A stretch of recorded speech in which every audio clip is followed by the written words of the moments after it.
If you hit all these bottles, you'll win an Apache girl. The cowboy accepted the challenge and before we dive into the story, don't forget to like the video and tell us in the comments where you're watching from. The outskirts of Red Bluff Crossing looked even rougher than the rest of the small frontier town, a strip of hard-packed earth where traveling fairs set up whenever they drifted through. There were torn canvas tents held up on mismatched poles, crude stalls selling cheap trinkets, horses tied to splintered rails, and dust drifting constantly across the ground as if nothing ever settled here for long. The heat pushed down without relief, making tempers short and laughter sharp. The smell of sweat, animal hide, spilled whiskey, and old timber clung to everything.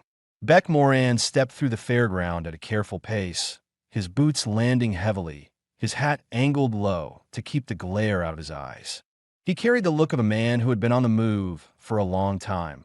Coat faded from sun, shirt collar frayed, a scar running along his jaw like an old reminder of the life he used to live. His body moved with the steady strength of someone who had worked ranches, ridden trails, and fought more than he ever wanted to. But his face held something quieter, the expression of a man who didn't expect to belong anywhere anymore. He had arrived in Red Bluff Crossing only that morning. He didn't come for entertainment or work. He came because he needed a place to stop, eat, repair his saddle, and decide where he was going next. He had no mission except survival and perhaps the faint hope of finding a place that didn't remind him of what he had lost, a homestead he abandoned, a woman who grew tired of waiting for him to come home, and a trail job that had taken him down a violent path he couldn't justify anymore. He didn't want people. He didn't want noise. But noise found him anyway. The shouting grew louder near the center of the fair, where a crowd of men gathered around a raised wooden platform made of cheap boards hammered together in a hurry. Laughter rolled through the air, not friendly, not amused, but coarse and mocking. Beck slowed, not because he was curious, but because something in the tone of that laughter made him uneasy. He had heard that kind of sound before in mining camps, outlaw towns, and army posts, usually when someone weaker was being cornered. He angled himself slightly, enough to see past two men blocking the view. And then he froze. A young Apache woman stood on the platform with her wrists bound in front of her. Rawhide cut into her skin, leaving red marks. Dust covered her ankles, her legs, her dress. Her long black hair fell around her shoulders in tangled strands, a few leather-braided pieces hanging at the sides. Her bronze skin caught the sun in an uneven way, showing exhaustion, hunger, and days of mistreatment. Her torn deerskin dress clung awkwardly to her body. One side seam had split high up her thigh from rough handling. The neckline was stretched out and torn, exposing the soft line of her cleavage. The dress wasn't made to reveal anything. Its damage did that for her. The crowd looked at her like she was merchandise. But Beck didn't stare at her dress, or her curves, or the way the men leaned in to get a better look. He focused on her eyes, dark brown, distant, hollow. Eyes that didn't fight anymore. Eyes that reminded him of men he'd seen on battlefields right after they realized they weren't going home. Something tightened in his chest. A mix of anger, guilt, and an instinct he didn't even recognize at first, protectiveness. The kind that didn't flare, but settled in heavy and cold. The showman strutted across the platform, waving a pistol and calling out loud enough for half the fair to hear. 3 bottles, 3 shots.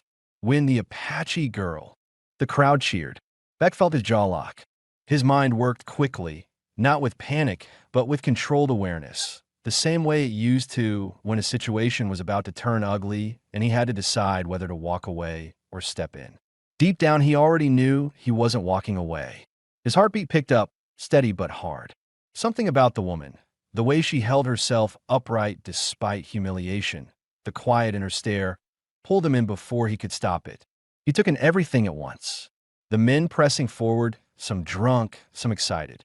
The showman enjoying the cruelty.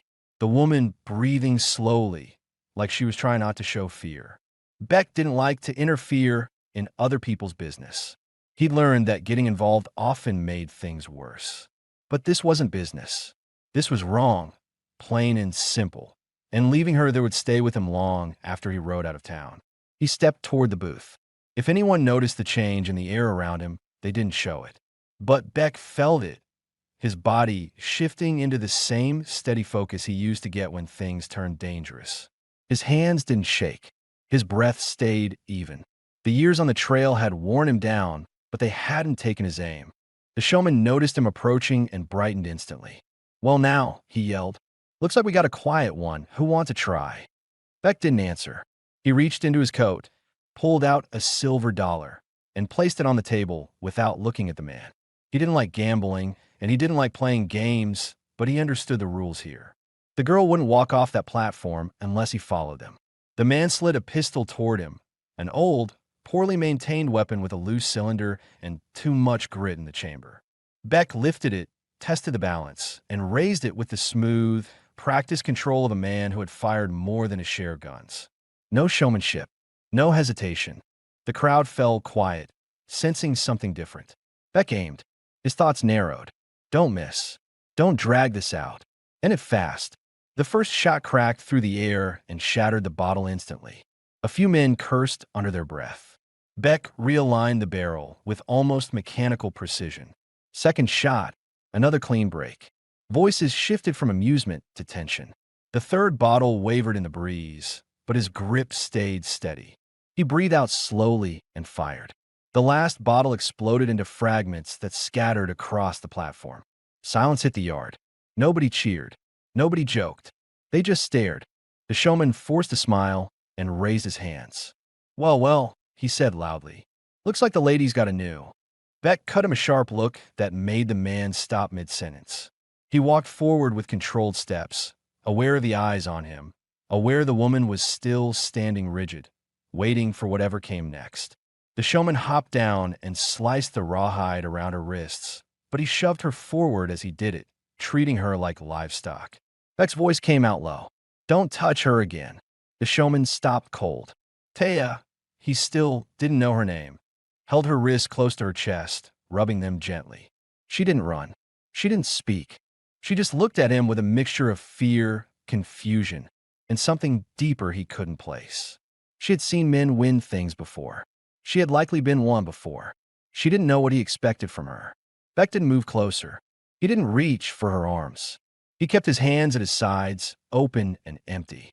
"You walk with me if you want," he said quietly, watching her reaction with careful attention. "You're not owned.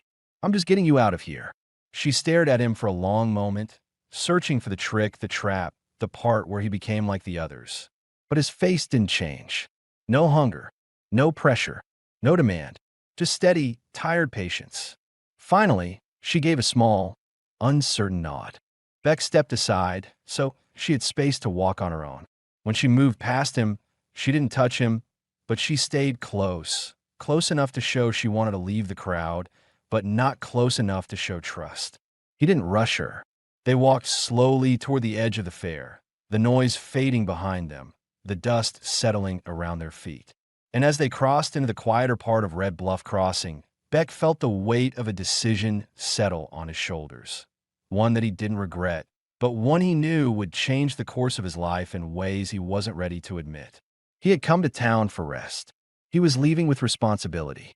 And for the first time in a long time, he didn't feel like running from it. They walked away from the fairground without speaking, the noise behind them fading into a dull echo as the open street of Red Bluff Crossing stretched ahead. The town wasn't big, just a scattering of wooden storefronts, weather-beaten signs, and a few men leaning against posts watching everything that moved, but Atea looked enormous, unpredictable, full of unfamiliar eyes. She kept her steps measured, close enough to Beck to show she didn't want to be left alone, but not close enough to touch him. Her shoulders stayed stiff, her breathing shallow. Every sound made her flinch slightly, a reaction Beck noticed each time. He kept his pace slow on purpose. He didn't look at her directly, knowing sudden attention sometimes frightened people who had been handled roughly. But he observed her in his quiet way, how she held her bound wrists tightly against her stomach, how she scanned the street for exits, how her bare feet inside those thin moccasins dragged from exhaustion. He could see she hadn't eaten properly in days, maybe longer. A few people stared openly. Others whispered. Most looked away quickly, unwilling to get involved with anything that might bring trouble. Beck ignored them.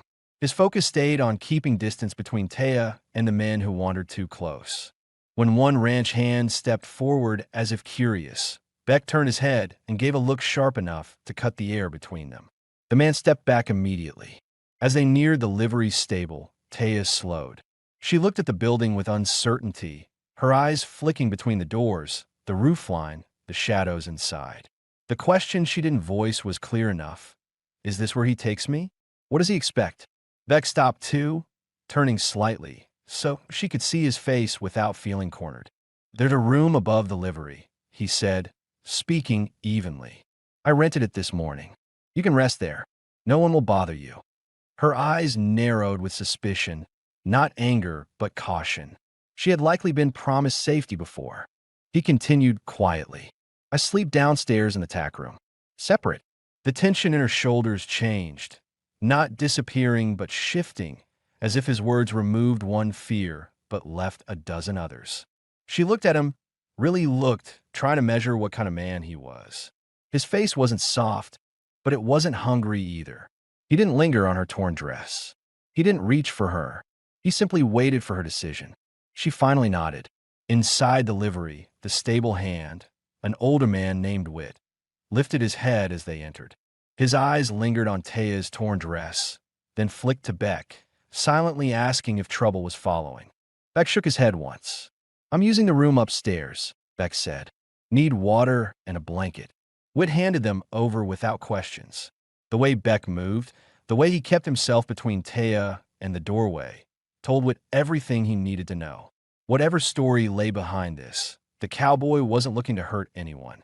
Beck led her upstairs, stopping at the top of the narrow wooden steps. He didn't enter first. Instead, he stepped aside and gestured. "You go ahead," he said. "You'll feel safer seeing the place before I walk in." Taya hesitated. She didn't trust doors. She didn't trust closed rooms. But she stepped inside slowly, her eyes scanning every wall, every corner.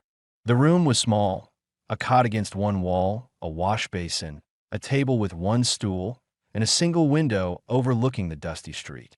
Simple but clean. No ropes, no chains, no hidden men. She exhaled quietly, a tiny sound, almost nothing, but Beck heard it. He stayed in the doorway. "You can lock the door from the inside," he said. "I won't try to come in." Another pause. She tested the latch gently. It worked. She looked back at him with a mixture of confusion and stress. It was the first time she had been offered privacy in a very long time, and she didn't know what to do with it. He set the blanket on the table and placed the water jug down slowly, avoiding sudden movement. "Tell me if you need anything," he said. "Food, bandages, space." He lifted a hand briefly, not to touch her, but to show honesty. "You're not a prize. You're not owned. I just didn't want to leave you with that man." She stared at him, her eyes searching for lies. She didn't trust his kindness. She couldn't. Not yet. But there was no fear in her gaze now. Only confusion and something faintly like relief. When she didn't answer, Beck stepped back toward the stairs. "I'll be downstairs," he said. "The latch will hold." She watched him go until his boots disappeared down the steps. For a long moment, Taya stood in the middle of the room, her arms wrapped around herself, breathing slowly as if the air felt different here.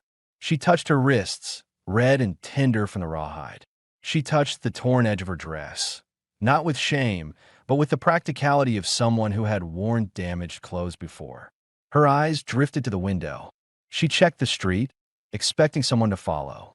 No one did. Below, Beck settled into a chair in the tack room, elbows on his knees, hands folded.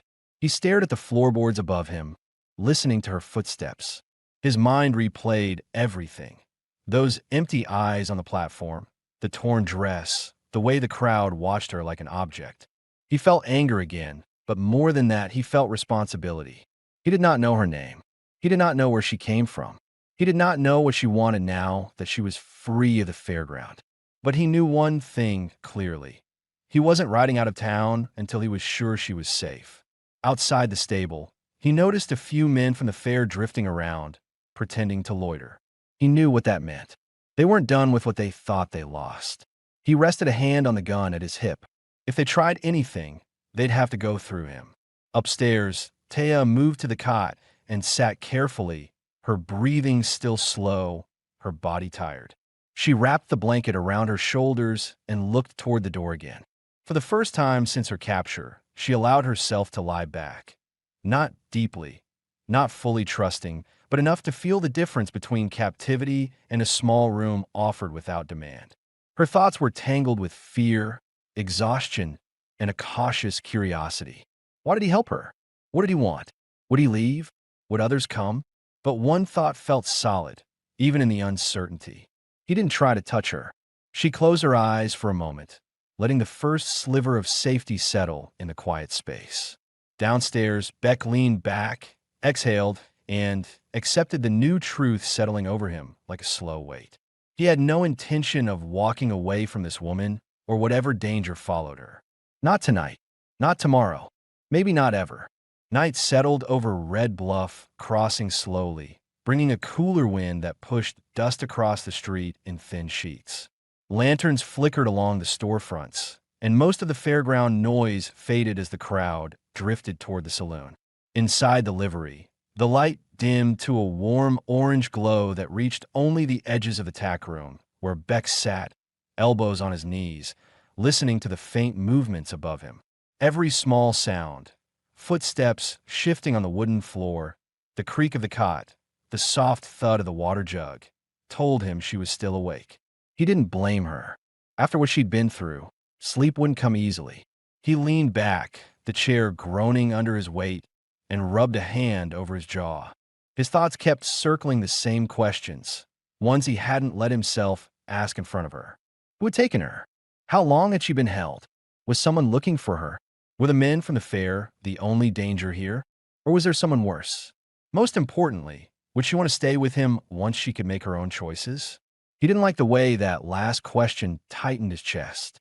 Upstairs, Taya sat with her knees pulled close, wrapped in the blanket. She hadn't removed her dress, not because she didn't want to, but because she didn't know if she was safe long enough to lie down unguarded. She listened carefully to the noises outside the window, watching shadows move along the street. At one point, she heard two men talking and recognized their voices from the fair. Their tone was low and angry. She didn't understand the words, but she understood intentions. They hadn't forgotten her. She stood and moved to the window, keeping herself hidden behind the curtain. She looked down and saw them. Two ranch hands lingering near the edge of the stable, pretending to check their horses but glancing toward the building too much. She pulled back quickly, her heart thudding in her chest. Then her eyes turned to the door. The latch was still down. Beck had told her it would hold, but she had lived through enough escapes and captures to know that locks didn't stop determined men. She moved toward the stairs, stopping halfway down where she could see Beck without needing to go all the way into the room.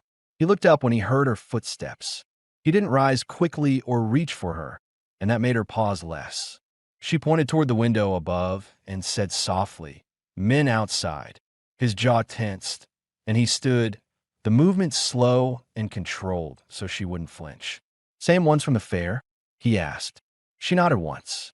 Beck stepped past her to the front of the stable doors and pushed them open enough to see the yard. The men were exactly where she said, leaning against the rail, pretending to smoke, staring at the building every few seconds. Beck watched them for a moment with the calm calculation of someone who had handled trouble before. Then he shut the doors quietly. "They won't come inside with Wit here," he said, "but they might try something after he closes up." Taya didn't understand every word, but she understood the worry in his tone. She stepped back slightly, not out of fear of him, but because she didn't want to be in his way. Beck looked at her hands. They were trembling, barely, but enough for him to notice. "You hungry?" he asked, keeping his voice soft. She hesitated. Hunger was a vulnerable answer, but she nodded. He motioned gently toward the stairs. "Stay in the room. I'll bring food up." Her eyes narrowed with uncertainty, not distrust, but habit. So he added quietly, "I'll leave it at the door if you want." That eased her posture a little. Before she returned upstairs, she paused, touching the sleeve of his coat lightly with 2 fingers. The gesture wasn't affection.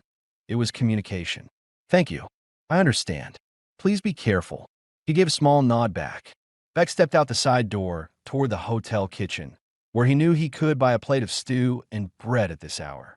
He walked with the kind of deliberate steadiness that didn't draw attention, but warned anyone watching that he wasn't an easy target.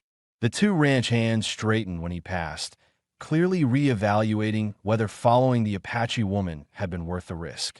Beck didn't stop, didn't look at them long, just enough to let them know he had seen them, measured them, dismissed them.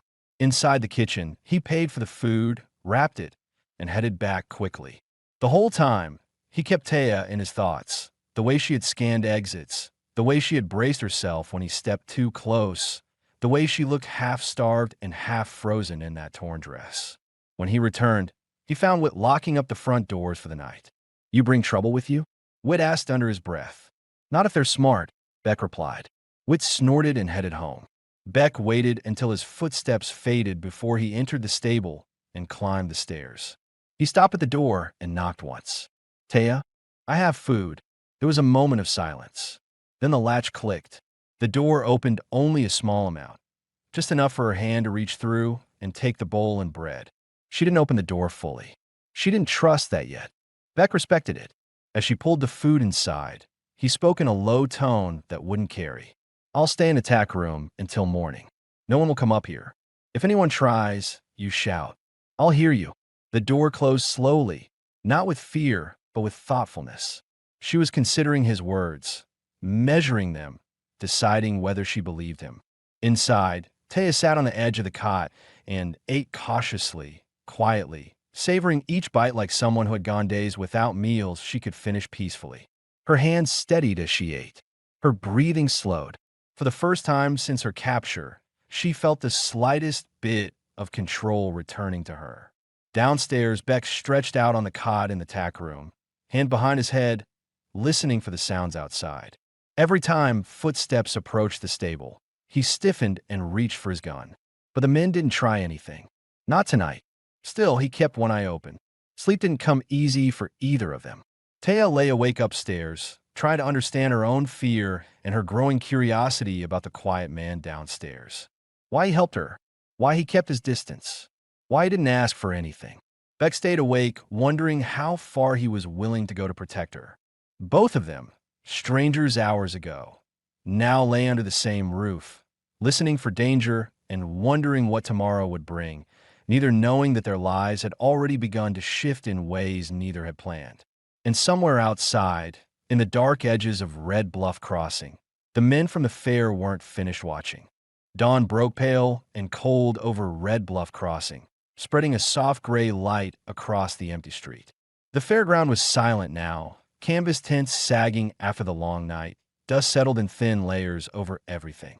Inside the livery, Beck opened his eyes before the sun fully rose. He hadn't slept much. Every shift of wind against the stable walls, every creak of wood, had kept him half alert. He listened first, an old habit, checking for footsteps outside or movement upstairs. When nothing sounded wrong, he stood slowly, stretching stiff muscles that had grown too used to sleeping in uncomfortable places. Upstairs, he heard faint movement, not the panicked sounds of someone trying to escape, just soft steps, the kind that meant she had been awake for a while. Beck climbed halfway up the stairs and stopped at the landing so she could hear him but not feel crowded. "I'm making coffee," he said quietly. "If you want some, I'll leave a cup by the door."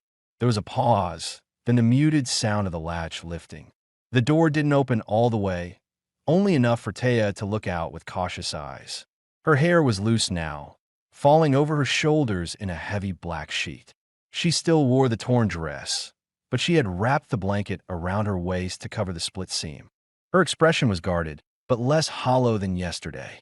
"Coffee," she echoed softly, testing the English word. He nodded once. "Huh, helps clear the morning." She considered this, then gave the smallest nod, not of trust but of acceptance.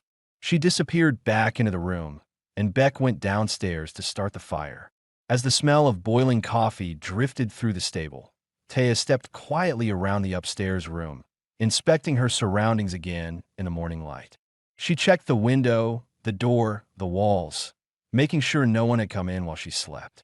The fact that everything was untouched brought a feeling she hadn't felt in a long time. Caution mixed with a surprising calm. She ran her fingers along the bruises at her wrist, the marks left by the rawhide. They were dark purple now. She wasn't used to someone removing bindings without replacing them with something else. Her thoughts moved cautiously through the events of yesterday, trying to understand the cowboy downstairs. He hadn't watched her the way other men did. He didn't demand anything, didn't touch her, didn't even stay near her door. Why? Downstairs, Beck poured 2 tin cups of coffee, carrying one up to the landing. He set it gently on the floor, then stepped back down a few steps to give her space. The door opened again, just enough for her to extend her arm and take the cup. Her fingers trembled slightly around the metal, but she held it steady. She lifted it to her nose first, smelling the bitter scent, then took a careful sip. The heat surprised her, and she swallowed slowly. "Good," Beck asked. She nodded once, then repeated the word with more confidence. "Good." He allowed himself a small, brief smile. She saw it through the cracked door and blinked as if unprepared for it.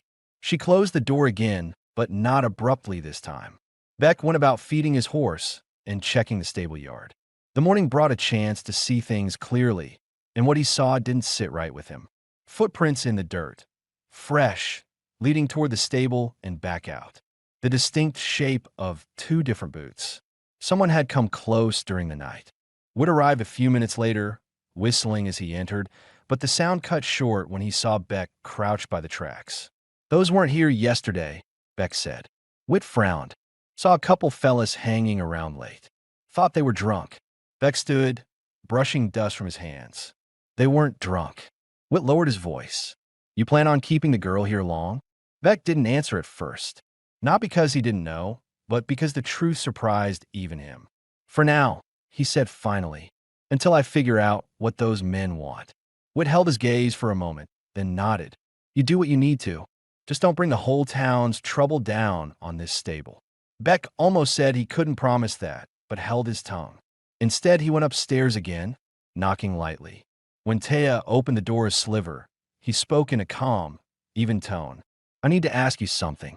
She stiffened, not with fear, but with the instinct of someone who had been questioned before by people who didn't care about her answers. He kept his voice steady. "Those men outside, they followed you from somewhere before the fair." She hesitated. Her breathing quickened slightly. Not panic, painful memory. Then she nodded. He waited but didn't push for more. She surprised him by continuing on her own, speaking in her careful, accented English. "Taken near river. 3 days. Many men. Sold, traded, then sold again." She closed her eyes briefly, gathering strength. "Last man bring me to fair." Beck felt something tighten inside him, something quiet but sharp. He kept his expression under control, but his jaw clenched. "Were they soldiers?" he asked carefully. "Or outlaws? Or—" He didn't finish the question. He didn't want to put words in her mouth. She shook her head. "Not soldiers. Drunk men. Looking for trade." Her voice thinned. "Then fight. Then I run. They catch again." Beck exhaled slowly through his nose. That explained the torn dress, the bruises, the exhaustion. It also explained why the men outside weren't giving up. Taya looked at him carefully, trying to judge if he believed her or if he would turn against her like others had. But Beck's face had changed in a different way. A quiet, controlled anger that wasn't aimed at her. He nodded once. "Thank you for telling me." She looked relieved, not because the truth was out, but because he didn't accuse her, didn't question her worth, didn't speak to her like something owned. He stepped back down the stairs. "You stay inside today. Don't open the door unless it's me or Whit." She watched him go with a new expression. Not trust, not yet, but something close to willingness. Beck saddled his horse a few minutes later, tightening the cinch with deliberate strength.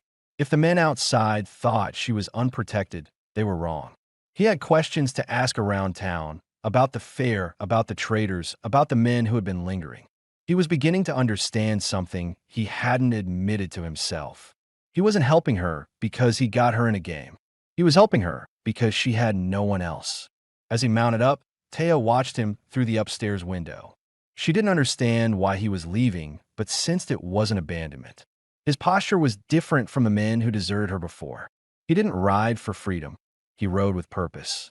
And in that moment, for the first time since she had been taken, she felt something she hadn't expected. Hope. Beck rode out with the same controlled focus he used during trail jobs years ago, his eyes scanning the street, the alleys, and the faces of anyone watching him pass. The horse moved at a steady walk, its hooves kicking up small clouds of dust that drifted across the morning air. He wasn't heading anywhere specific. He was circling the town, taking the long route, making himself visible so the men from the fair understood one thing. He wasn't hiding, and he wasn't afraid to be seen. Inside the makeshift sheriff's office, a small room with a warped desk and a wall of outdated wanted posters, he asked a few questions. Nothing direct, nothing that would draw suspicion, just enough to get the answers he needed. The sheriff wasn't in. The deputy sat behind the desk, boots up, half asleep. Fair brought in rough men this time, Beck said. The deputy stirred, shrugging. Yeah, bunch of drifters and gamblers. Couple of ranch hands from down south. Trouble types. What? Two of them hanging around the livery last night, Beck replied. Like they lost something. The deputy rolled his eyes. Probably drunk. Beck didn't bother correcting him. Some men could identify danger. Others couldn't see it even when it stood in front of them holding a knife. He asked a few more questions quietly about the fair owner, the traveling groups, any Apache captives brought through recently. The answers weren't encouraging. No one wanted trouble. No one wanted to admit they saw anything. No one wanted responsibility. He left without drawing attention, mounting up again and riding back toward the stable. Upstairs, Teo watched him return through the narrow gap of the window, the blanket still wrapped around her lower half. She hadn't eaten since the night before except for a little bread she saved. Fear wasn't eating at her now. Uncertainty was. She kept expecting him to bring news that she had to be moved, hidden, handed over to some authority. She had learned that even men with good intentions could become frightened when danger grew close. When Beck walked into the stable, she stepped back from the window, not wanting him to see how closely she had been watching. She listened for his boots on the stairs. They came a minute later. He stopped at the landing, keeping his voice soft so she wouldn't feel cornered. Got food, he said, going to leave it by the door. She opened the door slightly, not wide, not inviting, just enough to show she wasn't afraid of him. The morning light touched her face, showing the fading bruises, the tired eyes, the tension that still lived in her shoulders. He held out the plate. Eggs, beans, bread. She hesitated, then took it carefully. There's something I need to tell you, he said. I asked around town. Enough to get answers. She braced, her fingers tightening around the plate. You're not wanted for anything, he said. No bounty, no lawmen looking. The men who took you weren't part of a gang anyone recognizes. Just drifters. Mean ones. She lowered her eyes and nodded slowly. It matched what she already knew. She had been taken for profit, not politics.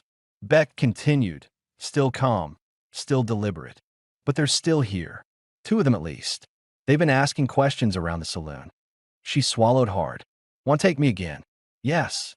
Her breathing hitched, and Beck made a conscious effort to soften his posture, not stepping closer, not raising his voice. I won't let that happen. She lifted her gaze to him then, not defiant, not pleading, studying his face with the serious weight of someone deciding whether to believe a promise. He didn't blink. You're safe here, he said, but this town won't stay safe for long. Too many strangers. Too many eyes. She understood his meaning. Staying would draw trouble. Leaving would risk everything. He looked toward the street through the window behind her. There's a cabin of mine west of here. About a day's ride. Remote. Quiet. Nobody finds it unless they're looking hard. Taya stiffened, not with fear of the cabin, but with the sudden realization that he was offering more than a hiding place. He was offering responsibility, protection, work, supplies, and risk all at once. You want me go? She asked carefully. He shook his head once. Not want. I'm asking if you feel safer away from town. Your choice. She didn't speak at first. She set the plate down slowly on the table, her fingers tapping against the wood as she weighed the decision. She thought about the fair, the men, The long days tied, the nights worse than days. She thought about yesterday, Beck stepping between her and a crowd without hesitation. And she thought about the room upstairs, the lock that held, the food left at the door without demand, the coffee offered without pressure. Then she said quietly, "Cabin better?" Beck nodded, relieved, but careful not to show too much of it. "We can leave at first light tomorrow," he said. "Travel slower with supplies and only one horse. But we'll make it." Taya's eyes flicked up sharply. "One horse?" "Yes." She looked away for a moment, remembering the forced rides, the rough hands, the men who used proximity as an excuse for harm. Her stomach tightened. Beck noticed a flash of fear and addressed it immediately. "You'll ride in front," he said. "Not behind. I won't crowd you. You set the pace." Her shoulders loosened slightly. "And if you prefer," he added, "I can walk beside the horse until you're comfortable." She stared at him again with that searching look, trying to find a crack in the offer. But his face stayed steady. No expectation, no hidden intention. Finally, she said, "I ride. In front." He nodded once. "We'll do it your way." She hesitated before closing the door, then said something so soft he almost missed it. "My name, Taya." Beck's eyes softened just enough to be noticeable. "Beck," he answered. Her lips parted slightly in acknowledgement, almost a faint smile, before she shut the door. Downstairs, Beck prepared supplies for the journey, checking his gun, packing water, rope, and enough food for 2 days. He moved with purpose. Protecting her wasn't an accident now. It was a decision. Upstairs, Taya sat on the cot, her hands wrapped around the cup of leftover coffee. She whispered his name once under her breath, testing its sound. She didn't trust him fully. Not yet. But she trusted him more than anyone else alive. And that was enough to make her breathe easier as the morning light filled the small room and the long road towards safety began to take shape. Beck woke before sunrise, the air still cold and carrying the quiet that comes just before morning. He moved carefully around the tack room, rolling his bedroll, checking his revolver, and tightening the straps on his saddlebag. He didn't make unnecessary noise. He didn't want to startle Taya or push her into waking too suddenly. Instead, he stepped outside the stable just long enough to see the eastern sky turning from black to gray-blue. The day would warm fast, but for now, the world felt still. He checked the perimeter again. No fresh boot tracks. No men lurking near the posts. The ranch hands who had lingered yesterday must have retreated for the night. But Beck knew better than to think they were gone. Men like that didn't give up easily, not when they thought something still belonged to them. When he came back inside, he went halfway up the stairs and knocked lightly. "Taya," he said in his low, steady voice. "Morning. We leave soon." There was a pause, long enough for him to know she had slept lightly. Then the latch lifted. The door opened a little, and she looked out, eyes alert but not frightened. She had braided the front part of her hair to keep it out of her face. She still wore the torn deerskin dress, but she had arranged the blanket into a wrap that covered the damaged seam. "Ready," she said quietly, though her voice carried the hesitation of someone stepping into the unknown again. Beck nodded. "We'll take it slow. I'll get the horse set." Before he stepped back, she touched her wrist lightly. The bruises were dark but healing. She seemed almost embarrassed by them, as if expecting him to judge. He shook his head once, not in pity but in recognition. "We'll fix that dress at the cabin," he said. "No rush." Something softened in her eyes. Not trust yet, but relief that he noticed without staring. She gathered the few things she had: her blanket, the scraps of leather tied around her wrists, and the small braided strip she used to keep her hair back. When she came downstairs, Beck kept his distance, motioning toward the horse. "You'll ride here," he said, patting the front of the saddle. "Plenty of room. I'll be behind, but not close. Just close enough to hold the reins." Her breath caught at the thought. Men behind her had meant danger before. She looked at the saddle, then at him, trying to picture what he meant. He understood the fear instantly. "You won't feel my hands unless something goes wrong," he explained. "And if I need to grab you, I'll say your name first." Her shoulders loosened by a fraction. "Okay." He cupped his hands to help her mount, but she stepped away a little, choosing instead to climb up using the railing of the stall. He didn't take offense. He just stepped back to give her the space she needed. Once she was settled on the saddle, with a blanket draped across her legs, Beck swung up behind her. True to his word, he didn't press close. He sat far enough back that only the reins brushed her arm occasionally. She noticed the distance and let out a slow, controlled breath. He nudged the horse forward. Hold on to the saddle horn. You set the pace. She grasped the leather tightly, her fingers pale around it. The horse moved slowly at first, steady and calm, and she adjusted her weight instinctively, showing she had ridden before. They left Red Bluff Crossing by the West Trail, passing the last of the scattered buildings. Taya kept her gaze forward, scanning the open land the way Beck did, checking for movement, listening for horses, measuring the distance of every shadow. Her instincts were sharp, shaped by necessity. Beck noticed. You grew up in land like this? He asked quietly, not wanting to overwhelm her. She nodded. Near mountains. Pine water, better land. A faint ache crept into her voice. Not here. Not desert. Long way from home, he asked. She nodded again. Walked many days. After they came. She didn't continue. Beck didn't push. A while later, as they moved deeper into open country, Beck spoke again, only because something important needed answering. You know, the men from yesterday might not stop. They might follow the trail. She swallowed hard. You think they come? I think they'll try, Beck said honestly. But the cabin is farther than they'll expect. And I know the land better than they do. And if they find, she asked, tense. Beck's voice stayed calm. Then I deal with them. You won't have to. She studied his tone, weighing whether his certainty came from arrogance or experience. Her breathing steadied. You fought before, she said quietly. Yes, he answered. More than I wanted. She looked forward again. You stopped fighting now. For a moment, Beck didn't answer. The question wasn't simple. I don't start fights, he said, but I finish the ones that come to me. She accepted that. She understood survival, perhaps better than he did. They traveled for hours. Beck kept the pace slow so she wouldn't tire. When the sun climbed higher, he stopped near a small patch of scrub brush and slid off the horse. You can stretch if you need to, he said. Taya slid off by herself again, landing lightly despite her exhaustion. She didn't wander far.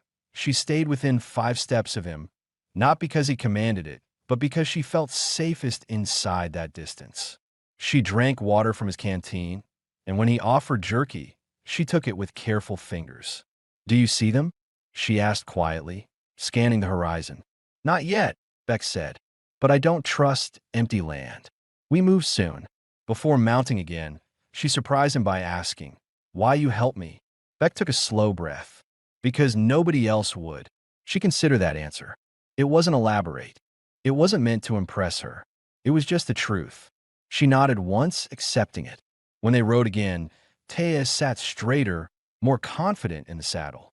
She no longer counted every second of his presence behind her, though she still listened, still monitored every shift of his weight.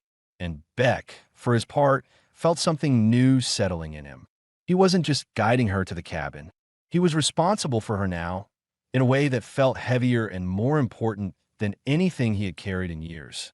Far behind them, on the distant edge of the trail, 2 small shapes appeared on horseback, men riding hard, scanning the road. They weren't close enough to see Beck and Taya yet, but they would be soon. The land opened wider as the trail climbed, turning into long stretches of dry brush and scattered rocks that shimmered under the late morning sun. Heat waves rose off the ground, blurring the horizon, but Beck didn't slow the horse. He knew the country well enough to sense when danger sat on their heels, and he had felt it growing behind them since they left town. He didn't tell Taya yet, not because he wanted to hide the truth, but because he wanted her focused, not afraid. Taya sat in front of him on the saddle, holding the horn tightly, her eyes sweeping the land with quiet intensity. She had been silent for most of the ride, but not withdrawn. She was studying the terrain the way someone who grew up on rough land would, looking for cover, water, or any place men might hide. Every time Beck shifted behind her, she tensed for an instant, then eased when he kept the distance he promised. Do you see anything? She asked softly without looking back. Not yet, Beck answered. But I don't like how quiet the trail is. She understood instantly. Quiet meant something else was moving nearby. After another long mile, Beck guided the horse toward a cluster of boulders beside a dry creek bed. He dismounted first and steadied the horse before offering his hand. Not to touch her, but to show she could step down safely without his help.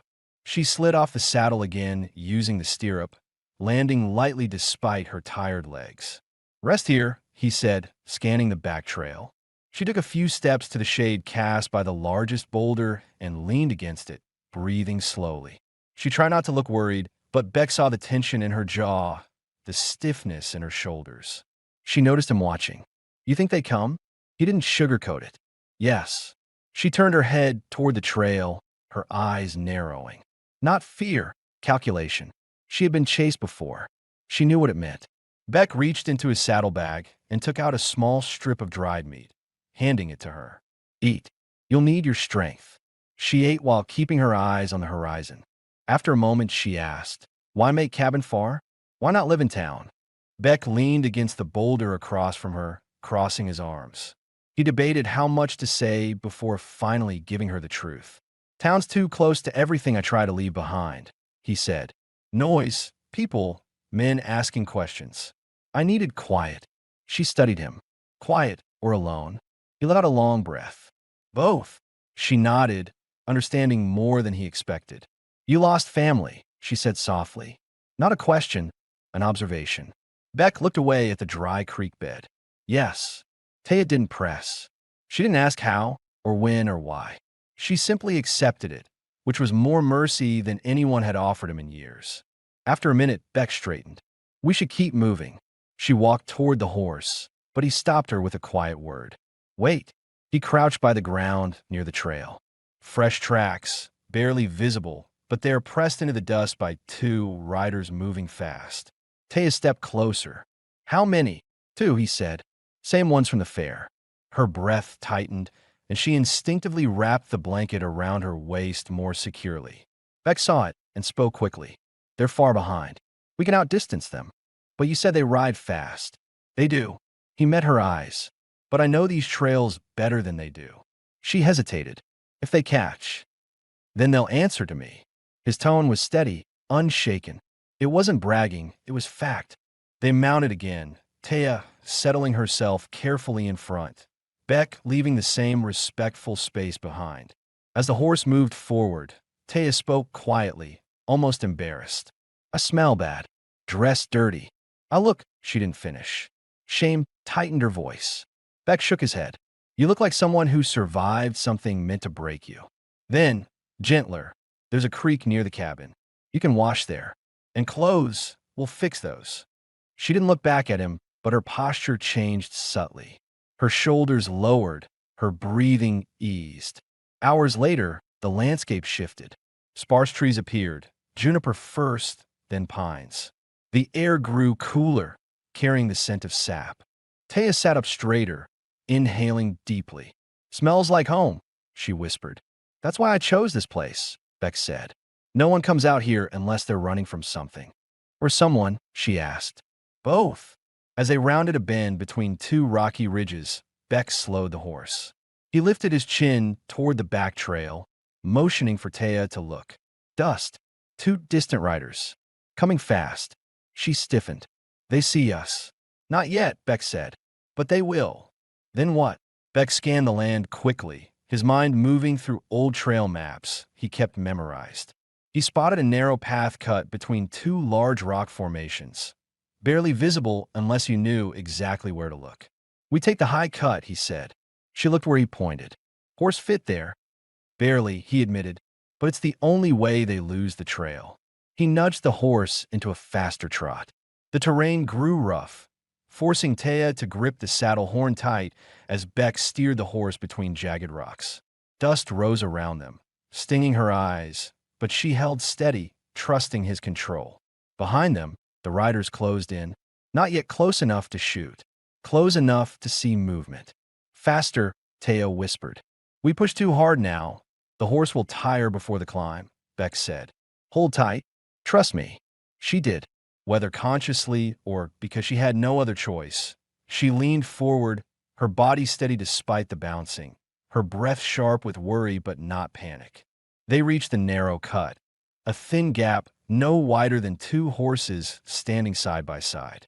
Beck guided the horse in. The rocks scraped the saddlebags. Taya pressed her knees inward, trying not to brush against the stone.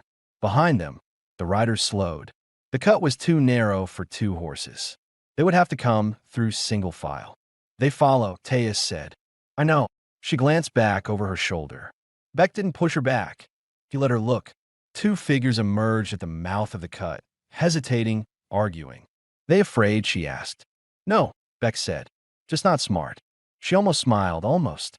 When they reached the end of the cut, Beck pulled the horse to a stop and slid off. He helped Taya dismount, not touching her, but guiding her foot from the stirrup so she didn't slip on the loose gravel. Up there, he said, pointing to the next rise. Cabins 10 minutes ahead. She looked at the climb. Steep, rocky, but possible. You walk with horse? She asked. He shook his head. I'm sending him ahead. He knows the way. You follow him. She stared at him, alarmed. And you? Beck checked the bullets in his revolver. I stay here. Slow them down. Her breath hitched, chest rising sharply under the torn dress. You fight alone? He nodded. They want you, not me. If I stay between them and the cabin, you'll have time. She stepped toward him before she realized it, her hand lifting as if to touch his arm, but she stopped herself halfway. No, she whispered. They kill you. Her fear hit him harder than he expected. It wasn't panic, it was something deeper. Fear born from losing everyone before him. Fear of being alone again. Beck's voice softened. I won't die today. Promise? She asked. He met her eyes, steady as stone. I promise I won't let them take you. She knew promises meant nothing in the world she'd lived through.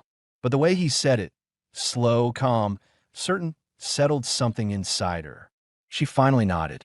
He clicked his tongue, and the horse started up the climb. Taya began to follow, staying close but not too slow. Before she disappeared over the ridge, she turned once.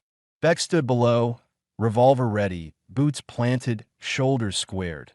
Not a man eager for violence, but a man who accepted it when it came. A man who chose to stand between danger and someone who had been denied safety too many times. Taya's heart hammered hard against her ribs, not from fear of the men behind them, from fear of losing the man in front of her. Taya climbed the rocky slope with careful, quick steps, her hands gripping the stone whenever the ground grew loose under her moccasins. The horse moved steadily ahead of her, snorting softly, ears flicking back nervously. It sensed the tension behind them. It sensed Beck staying behind to face men who meant harm. Every few paces, Taya looked back over her shoulder, her breath sharp and uneven. She didn't see the riders yet, but she could hear faint echoes from below, hoofbeats bouncing off stone, voices carried by the wind. She pushed herself harder. The climb wasn't long, but the incline forced her muscles to burn. Her dress snagged on jagged rock, tearing the skirt further, but she didn't stop to fix it. Fear sat high in her chest. Not the fear of being taken again. That terror lived inside her like a memory that never softened, but the fear of losing the one man who had stood up for her without wanting anything in return. When she reached the ridge and pulled herself over the top, the land opened into a wider slope of broken stone and sparse pines. The cabin sat ahead, small, weathered, and half hidden by the tall brush. It looked old but sturdy. Smoke didn't rise from the chimney. Beck hadn't been here in weeks, maybe months. But the sight of it, alone, quiet, safe, made something in her chest loosen. For a moment. Because Beck wasn't beside her. Taya turned back immediately, breath catching as she crouched behind a boulder near the ridge's edge. She scanned the narrow cut below. She didn't see him yet, didn't see the men either, but their voices carried upward, closer now, more confident. One man barked something harsh. Another laughed. Taya's stomach twisted. She knew their voices. Her fingers gripped the rock so tightly her knuckles ached. She wanted to shout a warning to Beck. She wanted to tell him to climb, to run, to leave them behind. But she didn't. Beck had fought before. He had lived through cruelty she didn't yet know. If she shouted from up here, she risked giving away their position. He had told her to go. Her job was to get to safety so he could fight without worrying about protecting her at the same time. But every instinct she had screamed against leaving him behind. She moved from rock to rock quietly, descending halfway down the back slope. Not enough to be seen, but enough to watch over the narrow cut. Her breath froze when she finally saw movement. Two riders pushed into view. They were different from the crowd at the fair. These weren't drunk men swinging bottles or stumbling around for fun. These were sober, angry, and focused. One had a bandana around his neck and a long scar trailing from his ear to his jaw. The other wore a battered hat pulled low, his expression hard and familiar. One of the men who had dragged her the first night she tried to run. Her body tightened with the memory. The horses trotted hesitantly into the cut, the animals sensing the tight walls and the echo of trouble. The men cursed under their breath as they pressed forward, scanning every corner. Taya prayed they wouldn't look up and see her. Then she heard a sound just below. Bootsteps. Slow, deliberate, steady. Beck stepped out from behind a large rock at the narrowest part of the cut, revolver in hand, shoulders squared.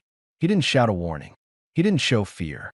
His expression was calm, controlled, but his eyes held a cold certainty the men immediately recognized. Turn around, Beck said. His voice echoed against the stone walls. Low, steady, final. Scarjaw grinned. You got something that belongs to us. Beck didn't answer. He didn't need to. The second man shifted in the saddle. Ain't no need to make this ugly. Just hand her back. Beck's jaw tightened. She's not going anywhere with you. Scarjaw spat on the ground. You think you're something special? You think she'll thank you? She ain't worth. The click of Beck cocking his revolver cut him off. I won't say it twice, Beck warned. Turn around. Leave this trail. Don't come back. Scarjaw laughed, but the sound was strained now. Heard you were good with a gun, he said. Let's see if. Beck fired. Not a warning shot. Not a bluff. A single precise shot that scraped past the man's boot, slicing the stirrup leather clean in half. The rider lurched, nearly dropping his pistol. Beck didn't aim at their bodies. Not yet. But the message was clear. He could have killed him if he wanted to. The bandana man swore, pulling his horse back a step. Damn it, he ain't playing it. Scarjaw steadied himself, face darkening. He don't scare me. Beck raised his revolver slightly. Then I'll stop wasting bullets on warnings. The men hesitated, trading looks heavy with resentment and calculation. Beck stepped forward half a pace. Right away, he repeated. Bandana man finally muttered. Let's go. Ain't worth dying here. Scarjaw snarled, angry but not stupid enough to take a bullet through the jaw to prove a point. He yanked his horse around, glaring at Beck as they retreated down the trail. You'll regret this, he called over his shoulder. Beck didn't answer. He watched them disappear around the bend, waited for the hoofbeats to fade, then kept waiting in silence for a full minute to make sure they weren't doubling back on foot. Up on the ridge, Taya sank to her knees, shaking, relief and fear tangled so tightly she couldn't breathe. She pressed her hands to her mouth to keep from calling out. Her eyes burned. She wanted to run to him, but she forced herself to stay hidden until he moved. When Beck finally holstered his revolver and started climbing the slope toward her, Taya didn't wait. She scrambled up to meet him halfway, her movements fast and unsteady. Beck, she whispered, breathless. He looked up at the sound of her voice, surprised but not alarmed. She reached him, stopping only a foot away, her hands trembling openly now. You okay? He asked quietly, scanning her face, her arms, her posture for injury. She nodded quickly. You not hurt? No. She let out a long, shaky breath and closed her eyes briefly, as if releasing something she'd held tightly inside since the moment he stayed behind. Then she opened her eyes and said something she hadn't planned, something that slipped out because fear had broken the final layer of distance between them. I thought you'd die. The vulnerability in her voice startled them both. Beck stepped closer, not touching her, but standing nearer than he ever had before. I told you, he said softly. I wasn't dying today. She swallowed hard, staring at him. Then she did something unexpected. She stepped forward just enough that her forehead almost touched his chest. Not a hug, Not a full embrace, just a small, trembling lean, the first gesture of real trust she'd shown. Beck froze, not in discomfort, but in careful restraint. He lowered his hands slowly, letting them hover near her back without touching unless she moved closer. He let her choose. She stayed there, breathing against the fabric of his shirt, only for a few seconds, but it was enough. Enough to show she wasn't alone anymore. Enough to show she believed him now. Enough to show they were no longer strangers running from danger, but two people tied together by survival, choice, and something deeper beginning to form. After a moment, she stepped back, wiping her eyes quickly with the edge of her blanket. "Cabin," she said, steadying herself. "We go." Beck nodded, matching her quiet determination. "Let's finish the climb," he said. "You'll be safe there." Taya took a deep breath, looked at him once more, longer this time, and then followed him toward the cabin that waited on the ridge above, unaware that inside those walls, their lives were about to change in ways neither could have imagined. The last stretch to the cabin was steep but short, and as Beck and Taya reached the top of the ridge, the world seemed to pull open around them. Pines stood tall and still, their branches barely moving in the cool afternoon wind. The cabin sat tucked between two rocky outcrops, its roof patched in a few places, its porch small and weather-worn. Smoke did not rise from the chimney. Beck hadn't been here in weeks. But everything about the place, its distance from town, its hidden position, the quiet around it, felt like safety. Taya stopped a few steps from the porch, breathing hard, not from exhaustion, but from the rush of everything that had happened below. The riders, Beck's stand, the moment she thought she might lose him. She looked at the cabin with cautious relief, one hand gripping the blanket around her waist. This wasn't her home. This wasn't her land. But she wasn't in a cage, and she wasn't alone. Beck walked past her slowly, stepping onto the porch and checking the windows, the door, the ground for tracks. Everything was undisturbed. He pushed the door open. The hinges creaked softly. Inside, the single room was dim but tidy. Table, bed, shelves of supplies, a stack of chopped wood. Dust covered most of it. He opened the shutters to let light in. "It's not much," he said, his voice even, "but it's safe." Taya stepped inside carefully. Her fingers brushed the edge of the doorframe as she crossed it, as if testing whether the place would accept her. The light fell across her face and dress, showing the torn seams, the worn leather, the fading bruises along her wrists. She glanced around the cabin, not with suspicion, but with disbelief that a place could be this quiet. "Safe," she repeated softly. Her shoulders loosened for the first time since he'd met her. Beck watched her move through the room in slow steps, her eyes tracing the bed, the small stove, the window overlooking the pines. Everything here was simple, unthreatening, still. She approached the bed, touched the corner of the blanket, then drew back suddenly, unsure if she was allowed. "You take bed," Beck said. "I'll sleep by the door." She blinked, confused. "Why you sleep there?" "So no one comes through without me hearing." Her breath caught, the kind of sound someone makes when they're not used to being protected. Beck busied himself with practical tasks, giving her time to adjust. He lit the stove, cut strips of jerky, poured water into a pot. But he kept tracking her out of the corner of his eye, not invading her space, just watching for any sign she was overwhelmed. She wasn't. She was steadying. After a long moment, she turned toward him with a quiet but clear question. "They follow again?" He shook his head. "Not up here. Not today. They don't know this ridge. And they don't have the grit to climb it on foot." She nodded slowly, absorbing that. But her gaze stayed on him, searching, weighing. Finally, she said, "You fight for me, but why you stay with me now?" There it was, the question she'd been carrying since the moment he cut her free from the fairground. Beck paused, the knife in his hand resting on the cutting board. He didn't speak right away. He didn't want to give her something soft or complicated. She'd had enough lies in her life. "You didn't have anyone," he said simply, "and I couldn't walk away from that." Her brows lowered slightly, studying his face for signs of anything else, pity, desire, obligation. But there was none, only honesty and a quiet weight he carried. She stepped closer, testing the space between them. "You help me more than any man. More than—" She trailed off, unable to say the word before without remembering it.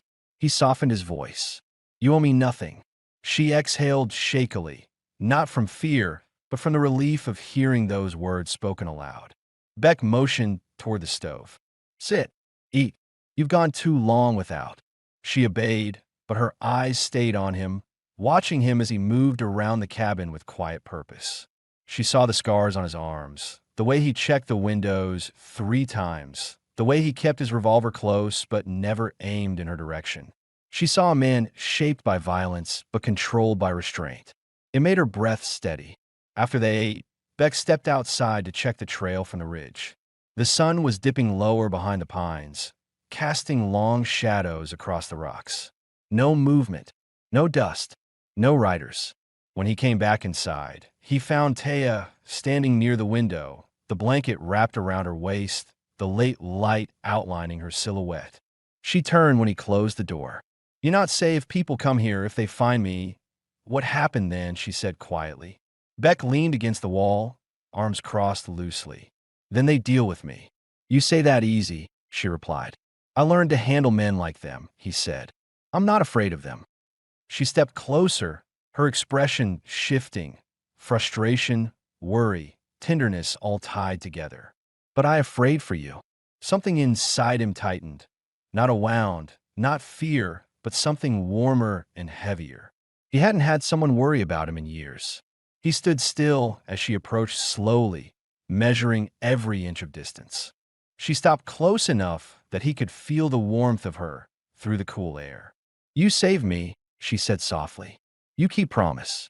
You fight. You bring me here." Her voice thinned to a whisper. "Why you care so much?" Beck's jaw flexed. He looked at her, not at her torn dress, not at the bruises, but at the quiet strength she held despite everything she'd endured. "Because," he said slowly, "the first time I saw you, you looked like someone who'd had everything taken from her. And I know what that feels like." She swallowed hard. "I can't fix your past," he continued, "but I can make sure nothing else happens to you." Silence hung between them, full, heavy, steady. Then she stepped closer, so close the edge of her blanket brushed his coat.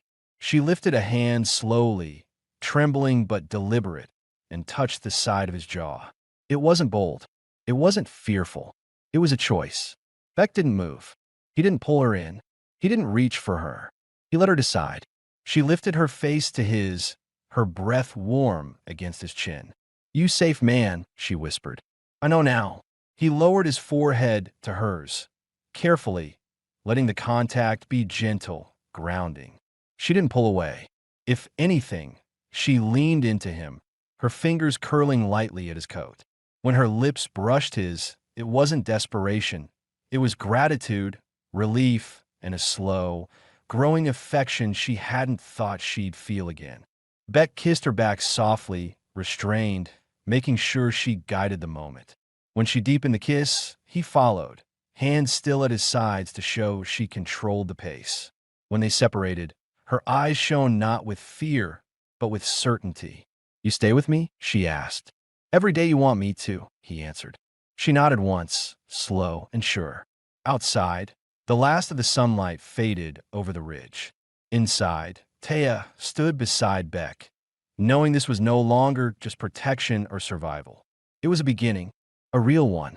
And for the first time in their short, turbulent journey together, there were no doubts, no dangers looming, no questions left unanswered. They were safe. They were together. And they were choosing, both of them, to stay.